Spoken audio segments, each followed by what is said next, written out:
Thanks Caraway for sponsoring this video.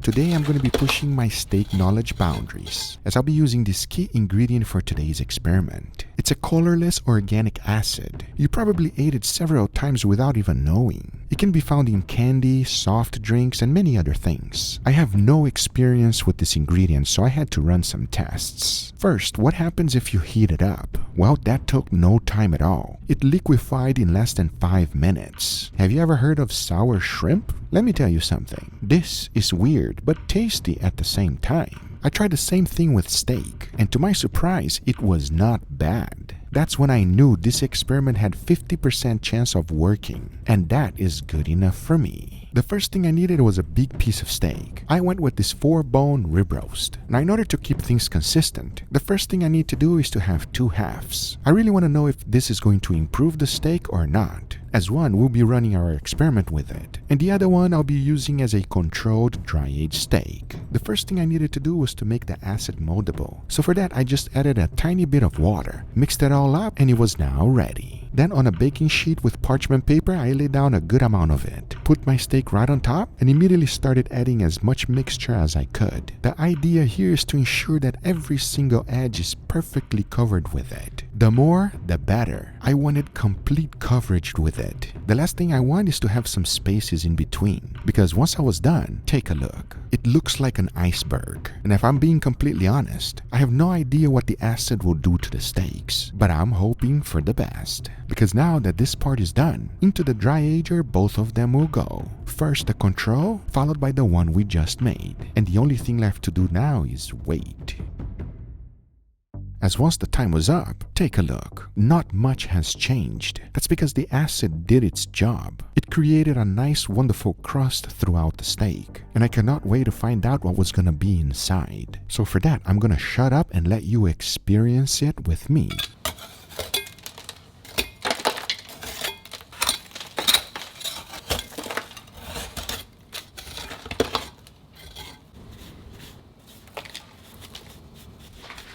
I honestly thought that this meat was going to be completely disintegrated, but to my surprise, that was not the case. It still remained its shape. Obviously, the color has completely changed, but most importantly, it's still intact. The biggest surprise for me was the smell. It completely removed any odor. That is something that has never happened to me before. As you can clearly see, this piece of meat started disintegrating. The fat is coming off like nothing. It's also spreadable, but like every dry age experiment, the next thing to do is to go ahead and remove all of the outer crust. And as soon as I removed the bone, I was left with a nice surprise. There was still some pinkness in there, and the more I cut it, the better the steak started looking.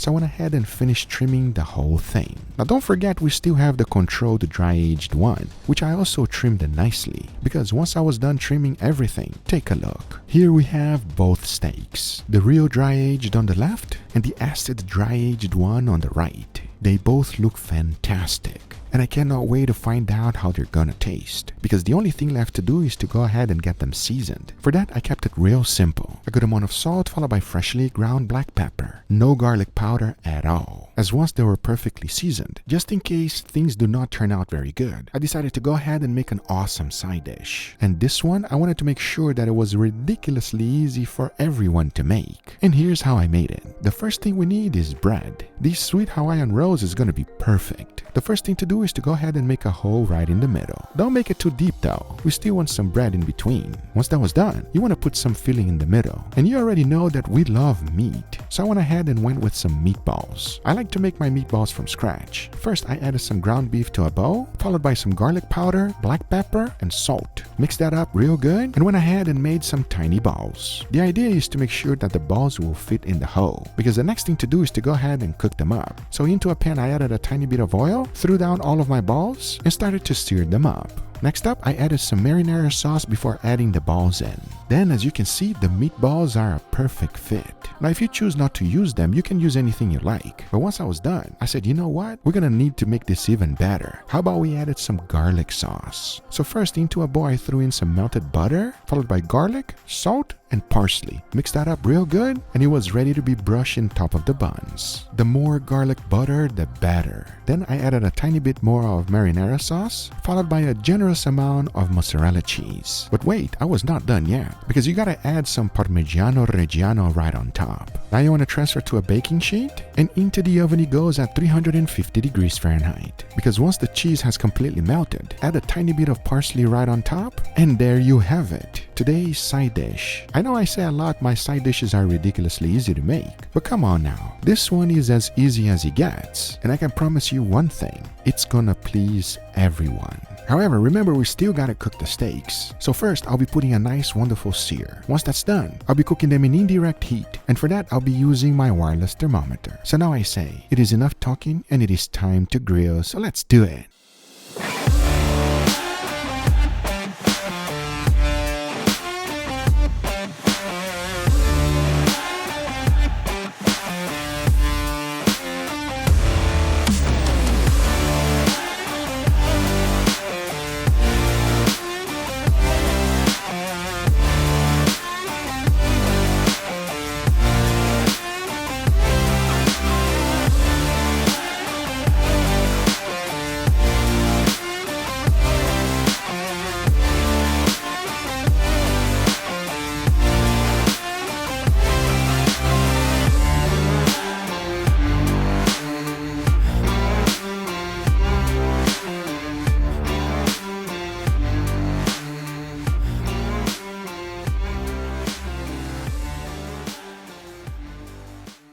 When I experiment with steaks, I have high hopes, but you never know. Now that side dish, I cannot wait to taste those beautiful mouth-watering meatball sliders. Those and this video is brought to you by today's sponsor, Caraway. Non-toxic kitchenware that upgrades your at-home cooking experience. Don't get intimidated by stainless steel pans. You don't need to be a pro. Just crank it on high to make sure your Caraway pan is very hot. If you're not sure, just drop a little bit of water. If it sizzles and evaporates, then it's actually not ready. The water should dance and beat around the pan. Then is when you know it's ready to go. You can go ahead and add a high smoke point oil like avocado oil and you're good to go. You can get Caraway pans individually, but there's also a set that comes with 4 pans, 3 lids, and storage. And they're crafted from lightweight 5-ply steel, which means they are durable. It is not just a pretty pan. It has over 65,000 5-star reviews. And if you don't have a grill, these stainless steel pans are perfect for getting an amazing sear on your steaks. My favorite thing about stainless steel is that it is not toxic. Plus, on top of that, they look much better too. So if you wanted to upgrade your pans, check out Caraway. I recommend getting their stainless steel cookware set, since that will save you 20% by bundling. Plus, you can stack that deal with my promo code GUGA to get an additional 10% off. Click my link on the description to get yourself some great pans. Thank you, Caraway, but now let's get right back to the video. All right, everybody, here we got our beautiful steak with an incredible side dish. We got an experiment going on, gentlemen. I want your brutally honest opinion. I'm excited about this one, everybody. There's a lot of different crazy experiments I do and I don't get very excited about. This, I get excited. I'm pumped. When he's excited like this, it's probably some crazy shit that he put on a steak. Absolutely. Enough talking, because let's begin. We're gonna go in this direction right here. Dig in, gentlemen, I wanna know. This is some thick and juicy steaks right here. Absolutely. If it's not juicy, it's not right. Enough talking, let's give it a go. Cheers, everybody. Cheers. This is a mature steak. That's wonderful. Oh my God, that's juicy to the max too. What do you think they serve in heaven? Steak. Dry aged steak. I 100% agree, everybody. There's nobody in heaven gonna give you chicken, because that is heaven food. No matter how many times I eat it, I never get tired of it. It's just that flavor, that taste, it's just amazing. I mean, I've been here for the longest. I'm still not tired. Fantastic steak, as good as it gets, nicely dry aged. That must mean that this next steak is the thing you're excited for the most, huh? Absolutely. But before we jump on, I want you guys to try this side dish. Get ready for a surprise as soon as you take a bite. Enough talking. Cheers, everybody. Cheers. Is that a meatball? Yeah! This is fire. Wow, that marinara sauce is so good. You can taste the garlic in every bite. That meatball comes through beautifully. What I like the most is like the sweetness from the tomato sauce. It's such a nice balance. The combination is beautiful, everybody. If you don't want to do the meatball from scratch, that's fine. Buy the pre-made ones. You know the Swedish meatballs from IKEA? Buy that. Put that in there. Look, that side dish is good, guys. That's all you gotta know. Now can we try this freaking weirdo steak? Enough talking, let's try the last one. Please dig in, guys. I want to know. Does it smell different? Not really, bro. No. Exactly. I was just as surprised as well. I thought this thing was gonna smell nasty, everybody. Smells pretty normal. Smells like steak. Enough talking, let's give it a go. Ready? Cheers, everybody. Cheers. Cheers. Oh, that's pretty good. Wow! You sound like Wario. Yeah, who's Wario? I honestly thought this was gonna suck. No! It tastes good. It tastes good! Do you feel dry aginess? Be honest. Not really. No. No. Do you feel a weird taste? There's something there that's not just beef. This is an incredible experiment, everybody. I tell you that right now. By the way, I dry aged it in citric acid. Ooh. You know the stuff that is around the Sour Patch? Well, you dry aged the steak in acid. Yes, 100% in acid. You could have told me that that was a control steak and I would have believed you because it tastes great. It tastes like a control but better. It has all the great qualities of the control steak, but there's like a little added flavor there that just is like a nice zing. It's difficult to explain because it's quite subtle. Yeah, it's hard to find. I would say it is a little bit more tender as well. It's more tender, it's slightly more flavorful. It does not have anything to do with dry aged taste at all. But I recommend before you even try dry aging steaks with it, just grab a little bit of citric acid and put on top of one cut of your steak and eat it. See if you're gonna enjoy it because you are gonna be as surprised as I am. I hope you guys enjoyed this video. If you did, hit that thumbs up. If you're not a subscriber, be sure to subscribe. Remember, everything I use is always on the description down below. If you have any other ideas you want us to make it happen, let us know because we will. See you guys on the next one. Take care, everybody. Bye-bye.